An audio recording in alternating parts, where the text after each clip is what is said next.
আমরা এবং পিঙ্গলের নারীর মধ্যে যে শ্বাসের ঘর্ষণ হচ্ছে, এটা একটা মধ্যবর্তী সুষুম্না নারী। সাধারণত সুষুম্না নারী সুপ্ত অবস্থায় থাকে,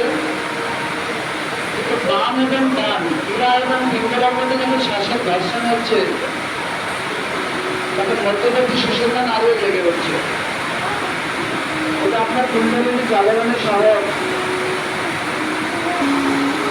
শরীরকে শুদ্ধ করে না, তার মন, বিচার, শ্বাসটা সবকিছুকে পরিশুদ্ধ করে দেয়।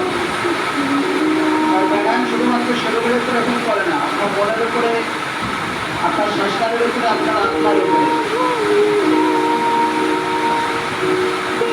ব্যায়ামের মধ্যে কি আপনার মন প্রসন্ন হয়, হৃদয়ের ব্লকেজ খুলে যায়।